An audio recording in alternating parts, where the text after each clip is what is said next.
Con lo cual, lo que tiene que ver con la difusión de la enfermedad es una mezcla con prevención primaria, ¿no es cierto? Y finalmente, en el periodo postpatogénico, es decir, cuando la enfermedad aguda se dio, se fue, lo que tiene que ver con aquellos factores que van a caracterizar a las consecuencias de la enfermedad. La persona puede haberse curado, que sería el ideal, pero también puede transformarse en una enfermedad crónica o haber generado distintas secuelas que pueden ser funcionales o que pueden ser anatómicas, que pueden ser físicas o psíquicas, ¿sí? Entonces, la prevención terciaria va a tener por objeto la rehabilitación, tanto física como psíquica y social, de las personas. Es decir, tratar de retornarlas a su más completa funcionalidad.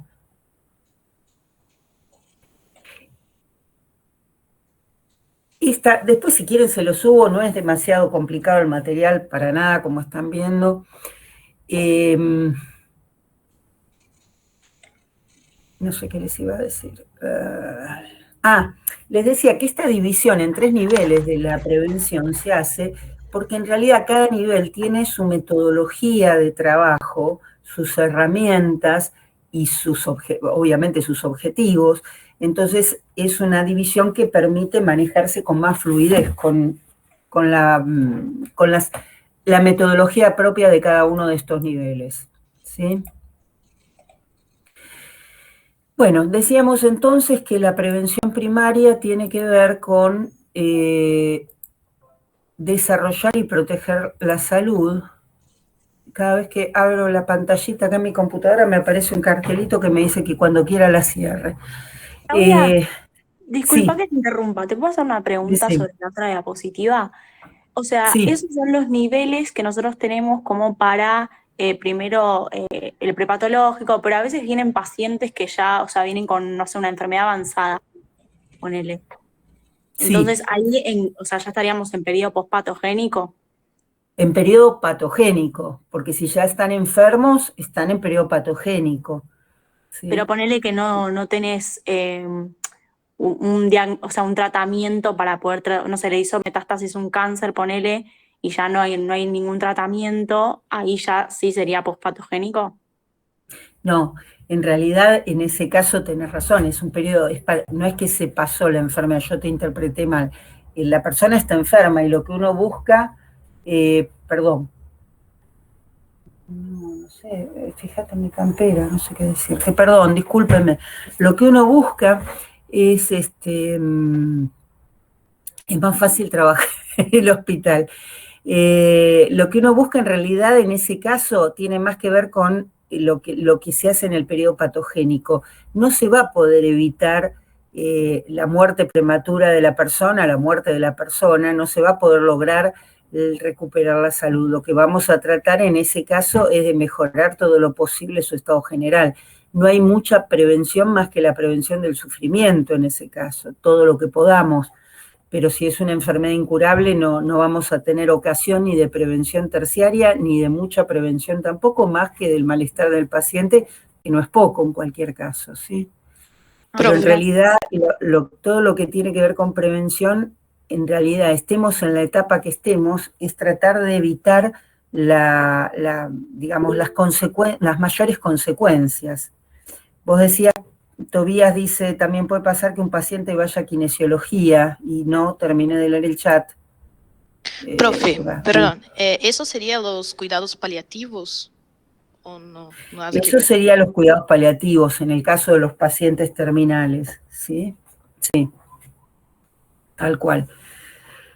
Lo que pasa es que, bueno, aún en el periodo de cuidados paliativos hay ciertas cosas, ciertas complicaciones que uno puede prevenir para mayor bienestar del paciente y que si bien no van a lograr recuperar la salud, son importantes justamente para atenuar la posibilidad de sufrimiento, ¿sí?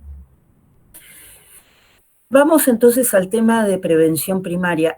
Cuando hablamos de prevención primaria, sobre todo estamos hablando de un concepto que se refiere a la comunidad, a toda la población, no a una persona. En general, cuando la prevención primaria mira a la persona, la mira como representante de un grupo mayor, ¿sí? por su edad, por su sexo, por sus características étnicas, por sus antecedentes patológicos, lo que fuera, el individuo es el representante de una población, ¿sí? Entonces, se trata de aprovechar el conocimiento que nos pueda dar el caso individual para hacer una generalización, porque en realidad lo que se busca es actuar sobre toda la comunidad o sobre un grupo amplio de la comunidad. Y de hecho, la definición de prevención primaria es la disminución de casos nuevos de una patología en determinada población en cierto lapso de tiempo, ¿sí?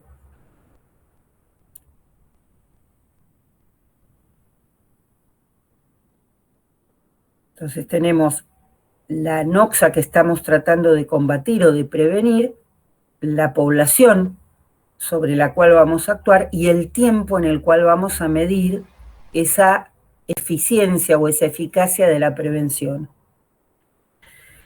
Ahora, sabemos que en cualquier población determinada y en el caso de cualquier enfermedad vamos a tener un grupo de personas que están en una situación tan ventajosa que no se van a enfermar nunca, y un grupo de personas que están en una situación tan penosa, tan difícil, tan complicada, que lo más probable es que se enfermen, ¿sí? En realidad, la prevención busca actuar en el gran grupo intermedio, cuyo equilibrio no está definido, ¿sí? Donde tenemos la posibilidad de evitar que se produzca la enfermedad o el accidente. Entonces, una de las cosas que se piensa es acerca de aquellas fuerzas, de aquellos factores del ambiente que pueden, digamos, que pueden afectar la resistencia de la persona, que pueden hacerla más vulnerable, o, en su defecto, que pueden fortalecerla. Ahora, ¿qué pasa cuando, por ejemplo, no sabemos la causa de una enfermedad? ¿Podemos prevenir una enfermedad si no sabemos cuál es la causa? ¿Qué les parece? Y no sé cómo atacarla. No, pero ¿Cómo, podemos perdón? aplicar como por analogía a lo que sí conocemos, algo que pueda ser semejante y tratar de hacer como una aproximación mientras no tenemos herramientas concretas, como para ir brindando algo, Y eso hicieron con el no sé, COVID. como una suerte de paliativo, digamos. Claro, más que nada un diagnóstico presuntivo vendría a ser. Un diagnóstico presuntivo, pero eso ya cuando la enfermedad está, ¿no? Y después, claro. Pero decíamos entonces, no tenemos forma de prevenir una enfermedad si no sabemos cuál es la causa. Pero Sí. eso está pasando en la actualidad, ¿no? Como, bueno, cuando empezó la pandemia nadie sabía nada de la enfermedad, pero hicieron aproximaciones que involucran el sistema inmunológico por ahí y recomendaban la mascarilla, el distanciamiento, pero no es que se conocía con exactitud la enfermedad. No se conocía con exactitud, sí se conocía la causa, digamos, la etiología, que es una etiología viral, pero es cierto, como vos decís, que no se conocía exactamente en un principio la vía de transmisión, había una cantidad de cosas que no se tenían de todo claras. Es verdad, y ha pasado con otras enfermedades en la historia. Por ejemplo, el doctor Brown en Estados Unidos, me parece que fue, sí, creo que fue en Estados Unidos que hubo una epidemia de cólera muy importante. No, me parece que fue en Inglaterra. Y un médico que fue como el primer representante del sanitarismo geográfico, digamos, empezó a ver dónde estaban los pacientes que se habían enfermado de cólera. No se conocía la bacteria causal, no se tenía idea de cuál era el motivo de la enfermedad, pero lo que vio este doctor Brown es que toda la gente recibía agua de la misma bomba, ¿sí? Que en realidad había sido contaminada. Y lo que hizo este doctor fue cerrar la bomba de la calle, simplemente para que la gente no pudiera seguir tomando agua de ahí. Esta fue una acción preventiva que tuvo una repercusión enorme, y en realidad no se conocía todavía cuál era la causa del cólera. Otro ejemplo fue el del lavado de manos. Cuando empezó el tema del conocimiento de la asepsia, Luciana, vos asentías con la cabeza, ¿tenés idea de cómo fue la historia? No sabían el porqué, creo, de las mujeres embarazadas morían en el parto. Bueno, con muchas investigaciones pusieron a grupos en un hospital, en otro hospital o en otros grupos, se dieron cuenta que el lavado de manos era causa de los microbios. En realidad las mujeres morían de... ¿Eh? Sí, Matías. Eran, si no me equivoco, por restos de preparados o en material cadavérico también, ¿no? Claro, eran las sepsis posparto, en realidad. No morían en el parto, sino poco después por cuadros infecciosos generalizados. Se dieron cuenta que aquellas mujeres que tenían sus partos con estudiantes de medicina tenían mucha menos cantidad de muertes que las que tenían sus partos con médicos. Se dieron cuenta o asociaron que los médicos hacían las autopsias e iban a los partos con la misma ropa y sin lavarse demasiado cuidadosamente las manos, ¿sí? Entonces se empezó a plantear, sin saber cuál era la causa etiológica de la sepsis posparto, que los médicos tenían que lavarse las manos antes de atender el parto. Esto generó una resistencia muy fuerte, no fue nada fácil que los médicos aceptaran que tenían que hacer un lavado escrupuloso de las manos, cambiarse de ropa, etc. Y en realidad no sabían cuál era la causa, pero sí sabían que había ciertas condiciones asociadas a esas enfermedades y que se podía trabajar partiendo de esas condiciones asociadas. Cosa que también pasó en otras circunstancias. Por ejemplo, el conductor designado, ¿sí? Saben lo que es el conductor designado, ¿no es cierto? Los jóvenes, hoy en día todos creo que saben lo que es el conductor designado. Es una iniciativa que surgió en un pueblo en Estados Unidos donde había un altísimo nivel de muertes de chicos jóvenes por conducir alcoholizados. Entonces, como no, los padres se juntaron tratando de pensar qué podían hacer y se les ocurrió esto, decir que uno de los jóvenes que saliera no tenía que beber para poder llevar con seguridad a los otros a sus casas y que esto iba a ser rotativo. No solo disminuyó muchísimo el número de accidentes, sino que también fue llamativo el efecto que tenía sobre la persona que no había bebido, ver a sus amigos y compañeros que habían bebido, porque de alguna manera tenía como un sentido de que en realidad se comportaban de una forma estúpida o inadecuada o ridícula, y eso también disminuyó un poco el consumo de alcohol. Pero en realidad, frente a una situación que tiene una génesis multifactorial, el tema del alcoholismo o del abuso de alcohol, porque ni siquiera necesariamente muchos de esos jóvenes tenían una dependencia alcohólica, pero sí abusaban del alcohol esporádicamente, eso tuvo un efecto preventivo altísimo, ¿sí? Sin que atacara directamente la causa, ¿sí? Entonces, en realidad, cuando se piensa en prevención, se piensa muchas veces en factores asociados a la situación que permiten modificar ese equilibrio de fuerzas del que hablábamos antes, ¿sí? Que de alguna manera disminuyen el riesgo de la persona frente a la situación. Entonces, cuando hablamos de esos factores de riesgo, el autor, que es Gerald Kaplan, el que yo les proporcioné el material, plantea que hay factores que son inmodificables, por ejemplo, todo lo que tiene que ver con el sexo biológico, pero también diríamos como algunos aspectos genéticos. Lo que pasa es que lo genético es relativo, ¿sí? Lo genético en muchos casos no funciona como un blanco o negro, como el color de ojos, ¿sí? Genéticamente estamos determinados a cierto color de ojos y no vamos a tener otro. Muchos factores genéticos actúan como un rango. Un ejemplo sencillo, por ejemplo, es la estatura. Uno tiene genéticamente una determinación de la estatura que va a tener, pero hay un montón de factores que influyen. Por ejemplo, ustedes vieron que las generaciones nuevas son más altas que las generaciones viejas, ¿sí? En general, el promedio de estatura en nuestra sociedad aumentó, ¿no? Lo saben, ¿sí? Y esto posiblemente tenga que ver con que los alimentos tienen más hormonas, con que los cables que se calientan liberan sustancias similhormonas, Entonces los chicos están expuestos desde mucho más chicos a hormonas de crecimiento, ¿sí? Obviamente no van a medir 2 metros si su condicionamiento genético es para 1,65, pero por ahí van a llegar a 1,70, ¿sí? Entonces, lo genético implica un rango y muchas veces lo ambiental cambia ese rango. Pasa esto con muchas enfermedades mentales para las cuales puede haber una predisposición genética, pero hay un ambiente que puede ser facilitador o protector frente a esa enfermedad, ¿sí? Entonces, otros factores del huésped que pueden, enfermedades multifactoriales de cistovía, sí, sin duda, son multifactoriales, incluso aunque tengan determinantes genéticos importantes.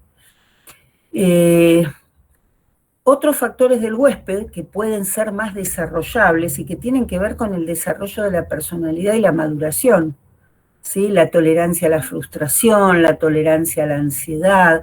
Me acuerdo que cuando empecé en esta especialidad y después de haberme recibido de médica no entendía absolutamente nada de lo que se hablaba porque los términos y demás me resultaban totalmente desconocidos, y la primera paciente que atendí era una señora que tenía un cuadro bastante serio, tenía una psicosis hipocondríaca y tampoco entendía nada. Entonces el jefe del servicio me dijo que una de las cosas que yo necesitaba, y se los repito porque creo que les va a servir a ustedes también, era la capacidad de tolerar la ansiedad de no saber, ¿sí? Y es verdad, siempre que enfrentamos algo nuevo, no sabemos, y eso nos genera ansiedad, nos genera frustración y nos genera ganas de rajarnos, ¿sí? Por eso es importante desarrollar esa capacidad, del mismo modo que la capacidad de tolerar la frustración, de resolver problemas, de reunir recursos para afrontar los problemas, ¿sí? Entonces decíamos que cuando hacemos prevención primaria podemos actuar sobre los factores que causan las enfermedades, siempre que los conozcamos y que los podamos modificar, o podemos actuar sobre otras, como decíamos, otras fuerzas que pueden aumentar la resistencia de las personas o que pueden afectar su vulnerabilidad para modificarlas. A eso nos vamos a dirigir cuando formulamos un proyecto de prevención primaria. Y en ese sentido, hay un modelo que es la teoría de los aportes. Les aclaro que un modelo conceptual es un esquema, una sistematización de las ideas que uno hace en su mente, que no llega ni siquiera a ser una, digamos, una formulación que tenga necesariamente que emplearse como teoría explicativa, sino que básicamente es una estructura de pensamiento que uno arma para ordenar las ideas, para sistematizarlas y para evaluar los resultados, ¿sí? Entonces, Gerald Kaplan, el autor de este material, formuló una teoría que es la teoría de los aportes y con la cual él busca sistematizar un poquito los datos que pueden servir para formar un plan de prevención. Es una teoría que le da mucho más bolilla, digamos, presta mucho más atención a los factores ambientales que a los del huésped, ¿sí? Y que justamente busca, como decíamos, esta sistematización para ordenar las ideas. Kaplan toma en cuenta tanto aquellos factores continuos que inciden en la vida de las personas en una forma prolongada y más o menos estable, que pueden ir generando cambios, pero que son cambios graduales, y también toma en cuenta las crisis, los momentos abruptos en la vida de las personas que generan cambios de conducta repentinos, ¿sí?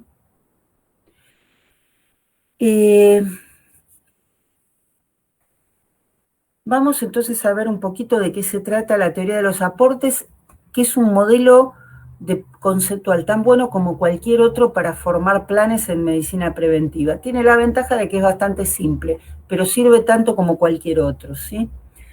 Entonces, él dice, básicamente él pensó en un modelo preventivo para enfermedades mentales. Entonces, ¿qué dijo? Para que las personas no tengamos trastornos mentales necesitamos distintos tipos de aportes. Aportes físicos, aportes psicosociales y aportes socioculturales. Los aportes físicos, obviamente, alimento, vivienda, ejercicio, estimulación, todo lo que los seres humanos necesitamos para desarrollarnos bien y confortablemente y saludablemente en la vida. Los aportes psicosociales, que en realidad tienen que ver con las interacciones de los seres humanos, que también necesitamos. El otro día el doctor Ferman hablaba del marasmo, ¿no? De los chicos que se morían a pesar de estar bien nutridos e hidratados porque no tenían contacto físico. Pero los aportes psicosociales no terminan solo en el contacto físico, no empiezan solo por el contacto físico, sino que tiene que ver con todos los intercambios que tenemos con las personas significativas a nuestro alrededor, nuestras familias, nuestros amigos, nuestros maestros. Todo eso hace a una cantidad de elementos fundamentales para la vida y para el bienestar emocional y físico muchas veces también.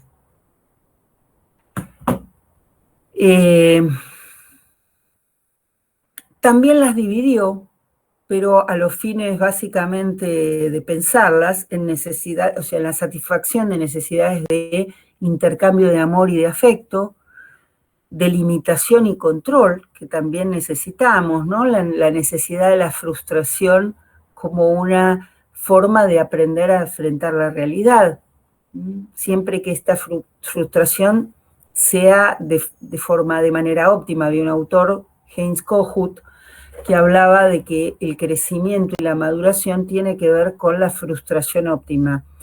Digamos, un bebé chiquito puede tolerar esperar la teta, pero muy poco tiempo, ¿sí? No puede esperar mucho. Un bebé recién nacido puede esperar unos pocos minutos la teta, porque si no, el malestar, la ansiedad, la angustia son desorganizantes.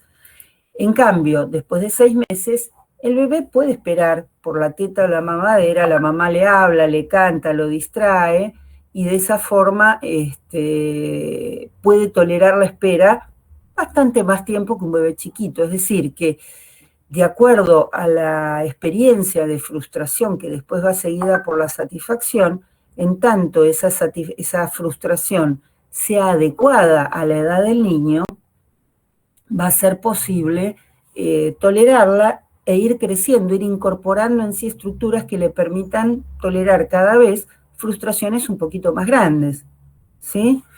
Entonces, la necesidad de limitación y control también se nota en esta cuestión del intercambio con el mundo y el afrontar la realidad. Y, por supuesto, de participación en la actividad grupal, de pertenecer a determinados grupos, de hacer cosas con ellos, de intercambiar, etc. Y finalmente los aportes socioculturales, que tienen que ver ya con la sociedad y la cultura más ampliamente, ¿sí? No es lo mismo formar parte de una sociedad estable, con un grado de bienestar de la sociedad más o menos sostenido y constante, que formar parte de una sociedad en guerra, por ejemplo, ¿sí? Eso va a afectar, obviamente, de manera muy diferente a las personas. O sea, nosotros mismos que vivimos en una sociedad que no está en guerra, pero que es bastante inestable, además de afectada por la pandemia, los problemas económicos, etcétera, indudablemente que eso condiciona mucho nuestro grado de bienestar, ¿sí? También va a condicionar la forma en que nos vemos a nosotros mismos, las expectativas que los demás tienen sobre nosotros, el rol que se nos adjudica socialmente, también hace a cómo nos vamos a ver nosotros mismos, cómo vamos a ver a los demás. De alguna manera va a llevarnos a formular un proyecto de futuro o una idea de nuestro destino, ¿sí? O sea, que tiene un peso muy grande. Una consulta. Sí. Una persona con problemas madurativos debería estar, por ejemplo, educada y centralizada en un grupo con sus mismos problemas madurativos, o se recomienda que esté con personas que no padecen ese problema? Bueno, ¿alguien quiere decir algo? ¿Alguien quiere...? No, en realidad es interesante lo que preguntás, porque en realidad hemos pasado de mucho tiempo donde las personas con retraso madurativo Primero, muchas veces no recibían ni educación ni actividades sociales y estaban restringidas a su casa. Después empezaron a tener participación en actividades con grupos de pares que tuvieran las mismas dificultades. Y finalmente, en las últimas décadas, se empezó a tener una visión más integradora, a tratar de incorporarlos a la educación común y corriente, a las escuelas comunes, etc. Y la verdad es que no hay una respuesta absoluta, me parece, para lo que vos decís, porque, por un lado, la inclusión en grupos comunes de chicos, en grupos más heterogéneos, es más estimulante muchas veces, muestra otras cuestiones, pero también muchas veces hace sentir a los chicos con dificultades madurativas que están por detrás y que nunca van a llegar a alcanzar ese nivel, y eso genera mucha angustia y mucha frustración.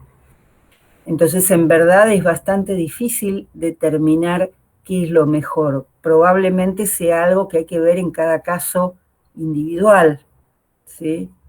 O que tal vez haya que pensar en alguna alternativa mixta, porque en realidad es cierto que muchos chicos, he escuchado muchos casos, y no sé si vos hablás de algún caso que por ahí conocés, ¿no? De chicos que están en escuelas. Tenemos un caso de una amiga muy cercana que tiene a su hermano con síndrome de Down y su madre decide educarlo en su casa. La única relación que tiene es de su familia, porque por un tema de que no va al colegio, de que nunca fue, no se relacionó con chicos de su edad y lo único que reconoció de sus 20 años de vida fue a su familia.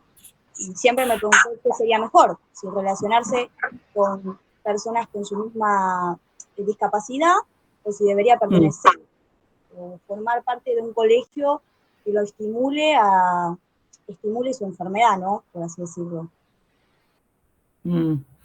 No, claramente, si hay algo que claramente no es bueno, es la restricción de los contactos sociales, ni para alguien con un retraso madurativo, ni para nadie, porque los seres humanos aprendemos justamente del entorno social y crecemos con el entorno social. Y en realidad muchos chicos con síndrome de Down terminan la secundaria, tienen perfecta capacidad para hacer primaria muchas veces y secundaria algunas veces también. Otros no, pero depende de cada chico, y es una lástima que no tenga esa posibilidad. Creo que los cambios que hubo socialmente de una sociedad más inclusiva, más capaz de aceptar las diferencias, es muy importante eso. Es una lástima por ahí que el chico no tuviera la oportunidad de intercambio, porque además cuando los chicos van creciendo y aparece la necesidad de tener amigos, de ver de hacer otras cosas, y que el hogar no se las va a poder proporcionar, ¿no es cierto? Sí, uno pensaría que es mejor, salvo muy honrosas excepciones, que haya un intercambio importante, pero te diría, no se me ocurre ni siquiera una excepción, porque he visto y he trabajado con chicos jóvenes, con patologías muy graves, y que sin embargo algún grado de interacción social tienen. Entonces me parece que no hay mucha posibilidad de justificar un aprendizaje muy limitado socialmente. Decía también que en ese sentido, bueno, esto de que la falta de aportes, tanto cuantitativamente como cualitativamente, puede ser causa de enfermedad. También el exceso de aportes, así como el exceso de comida nos puede hacer mal, un exceso en determinados aportes, una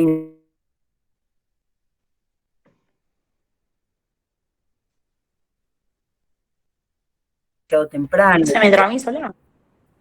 Se me trabó todo a mí. No sé si el resto también. Sí, Sí. ¿No se escucha? se trabó justo un momento. Ahora ya te escuchamos. Muy trabado. No, se le trabó. Pero diapositiva. Cuando empecé con esta diapositiva. Sí. ¿Ahora me escuchan? ¿Tobías, me escuchás? Sí, ahora perfecto. Bueno, estabas como quien está tirado abajo del auto mirando qué pasa. Decía que no solo la falta de aportes puede conducir a la enfermedad, a veces también el exceso, el desajuste, ¿sí? pero por otro lado, no es igual el impacto de alguna dificultad en los aportes en las distintas personas. Hay poblaciones que tienen mayor riesgo, por ejemplo, los chicos muy chiquitos o los ancianos tienen más vulnerabilidad a la falta de aportes físicos, ¿sí? Los jóvenes pueden ser más vulnerables a la falta de aportes no solo psicosociales, sino también socioculturales. Eso también lleva a formular la noción de grupos de riesgo, sabiendo que hay algunas poblaciones que tienen mayor riesgo de sufrir determinadas carencias de aportes, ¿sí?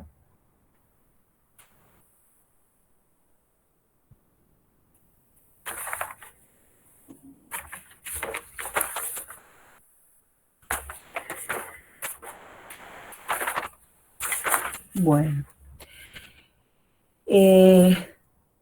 Esto un poquito pensando en lo que es prevención primaria, en términos generales. Ahora, yo les decía que hay 3 niveles de prevención, pero hay un cuarto nivel que se ha empezado a conceptualizar en los últimos años, la prevención cuaternaria. La prevención cuaternaria fue un término que acuñó un médico belga que se llama Marc Jamul, y lo tomó la Asociación Mundial la Organización Mundial de Médicos de Familia.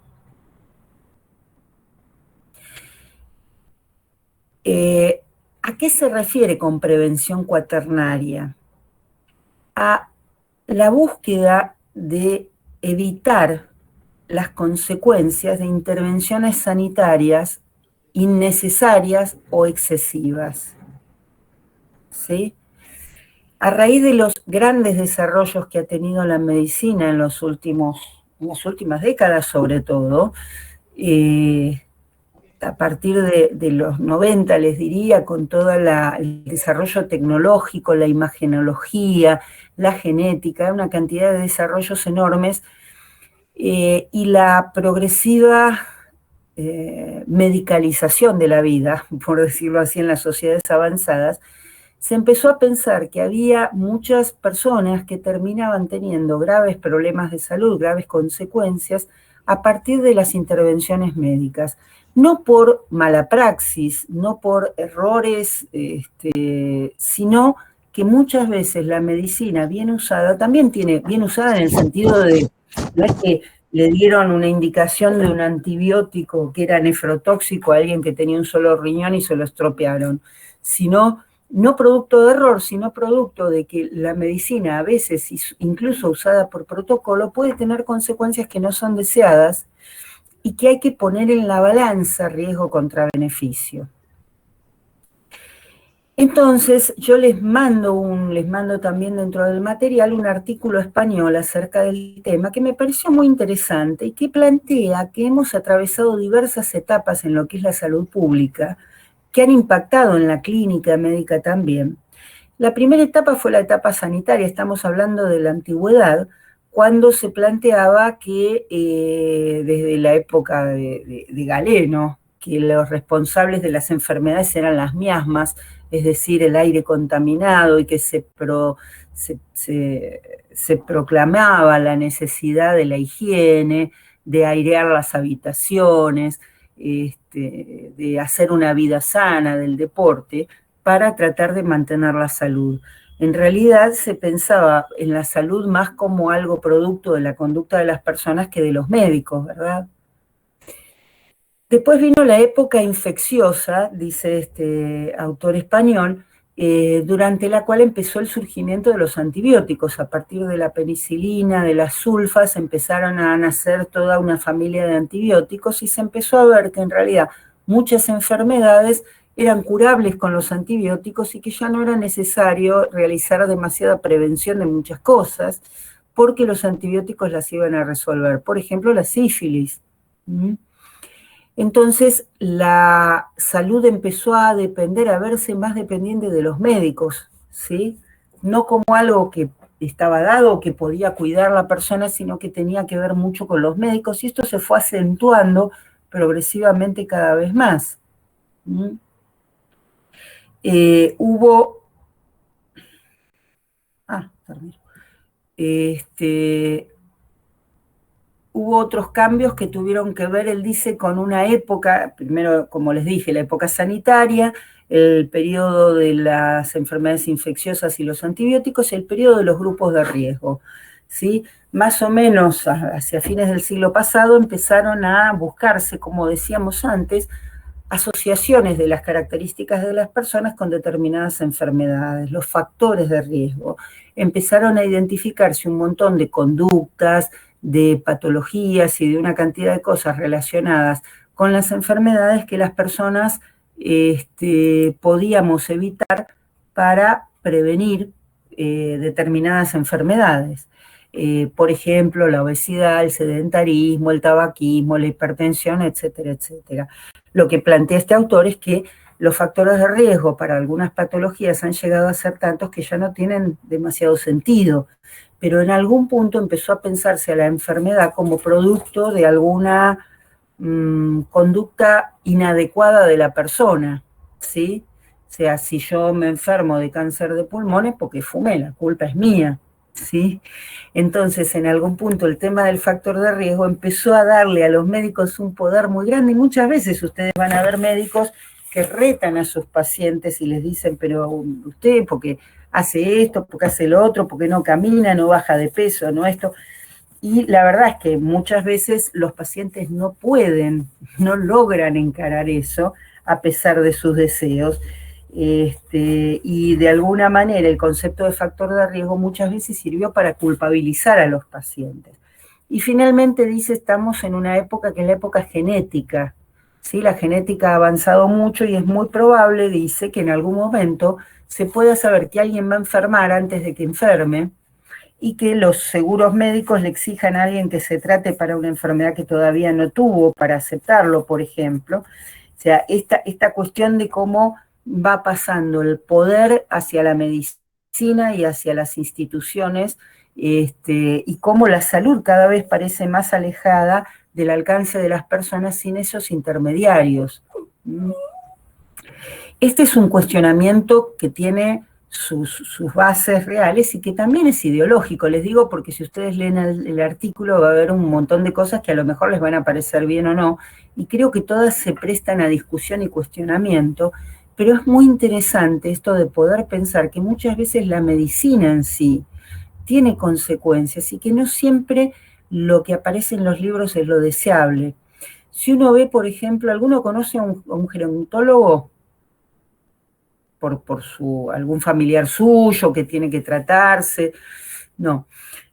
Es muy común que los gerontólogos, cuando reciben a un paciente, empiecen a sacarle medicaciones, ¿sí? Pero no porque les guste sacar medicaciones, sino porque en realidad muchas veces las personas están con tratamientos de mantenimiento crónicos y a lo mejor llegan a los 80, 85 años manteniendo esos tratamientos, a veces no necesarios, o a veces moderadamente necesarios, pero más seriamente perjudiciales.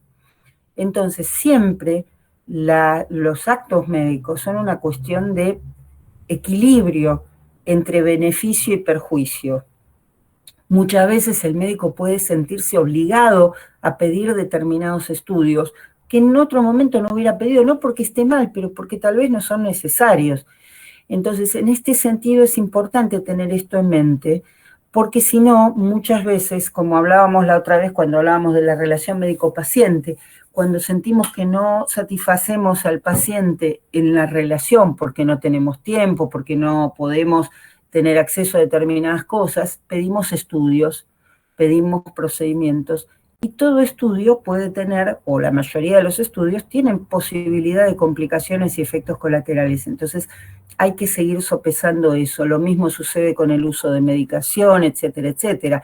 De hecho, la resistencia a los antibióticos, que es un problema muy serio de la infectología hoy en día, porque muchos gérmenes se han tornado multiresistentes y no hay con qué matarlos, tiene que ver con el uso indiscriminado de los antibióticos. Entonces, es importante que podamos tener en cuenta todas estas cosas y tener en mente el concepto de prevención cuaternaria, ¿sí? En esta prevención abarcaría por ejemplo, el excesivo uso de las cirugías estéticas, que se da mucho en esta generación. Y es importante porque en realidad la cirugía estética, salvo que sea reconstructiva, se considera algo que la persona hace porque quiere mejorar, o según su óptica, mejorar su aspecto, pero no desde el punto de vista médico. O sea, desde el punto de vista médico estricto, una cirugía estética es innecesaria, salvo en casos muy extremos donde algún tipo de malformación o cosa por el estilo produzca un grado intenso de malestar. Pero la verdad es que muchas veces lo que hay es una percepción distorsionada del esquema corporal. Entonces, en rigor, no.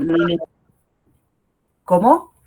Claro, que yo lo tomo de la manera de que hay muchas personas que, por un tema social, no solamente de la persona, que se persiguen y hay un excesivo uso de ellas que termina por darse en enfermedades o complicaciones hacia la misma persona. ¿Existe una prevención de este tipo para eso? Bueno, en ese sentido, esto pasa mucho por los mismos cirujanos plásticos. En general no es muy ventajoso para un cirujano plástico operar a una persona que tiene este tipo de alteraciones, porque generalmente no terminan con una operación, ¿sí? Esa es quizá la diferencia con alguien que por algún motivo fundamentado quiere operarse, sin estar obsesionado necesariamente por ese motivo. Entonces muchos cirujanos plásticos con buen criterio piden una evaluación psicológica o psiquiátrica del paciente para ver si realmente está en condiciones de afrontar la cirugía y si no forma parte de un trastorno dismórfico corporal, que es como en general se llaman hoy en día ese tipo de patologías, donde la persona tiene una distorsión que además le provoca un sufrimiento terrible, se angustia permanentemente, siente que no puede salir a la calle, que le da vergüenza, etcétera. ¿Sí? Y generalmente esos trastornos dismórficos, cuando se operan, aparece la dismorfia en algún otro lugar del cuerpo, por ejemplo. ¿Sí? No es que se cura con la cirugía, no se cura porque el trastorno está y no es anatómico, digamos. ¿Sí? Claro, gracias. No. ¿Alguna otra pregunta o duda?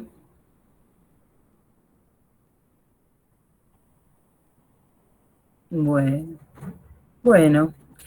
Les voy a mandar también otro material por si quieren leerlo, es optativo, que también tiene que ver con los riesgos, o sea, la práctica médica como un riesgo, y cómo la Organización Mundial de la Salud ha empezado a considerar la valoración de los riesgos de la actividad médica, estadísticamente, etcétera, ¿sí? Es un trabajo que hacen básicamente los sanitaristas, pero que es interesante pensar que esto se está estadificando y se está sistematizando para tratar de ver cómo se previenen estas complicaciones de la misma práctica médica, ¿sí? Bueno, entonces la semana próxima, 26, ¿qué cae? 2, no, 21, ¿no?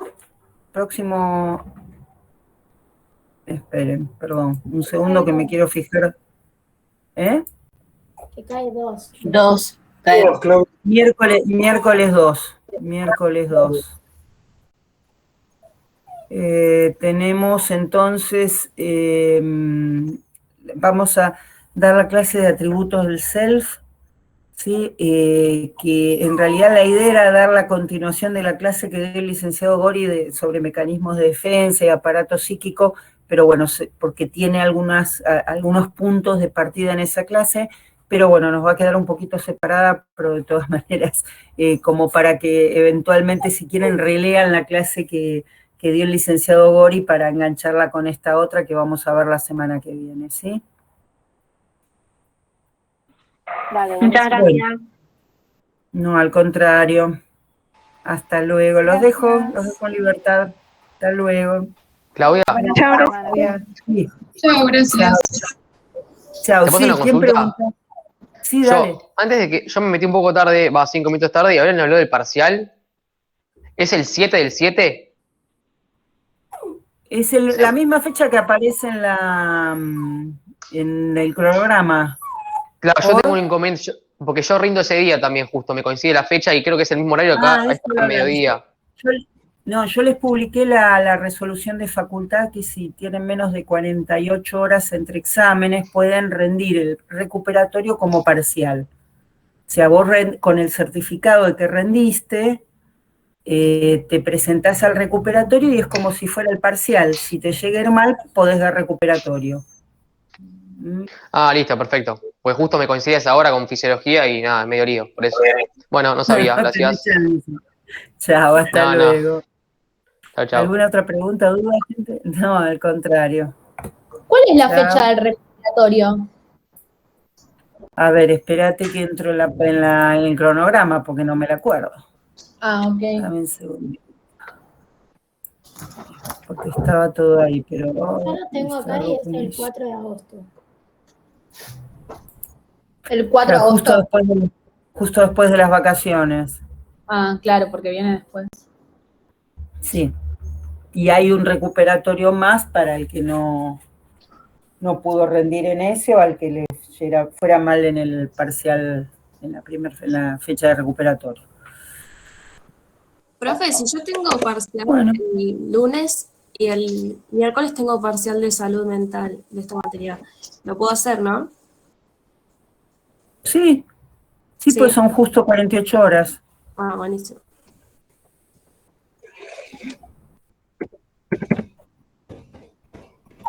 Bueno.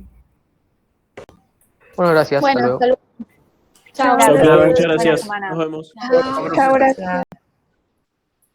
Chao, gracias. Muchas gracias. Chao.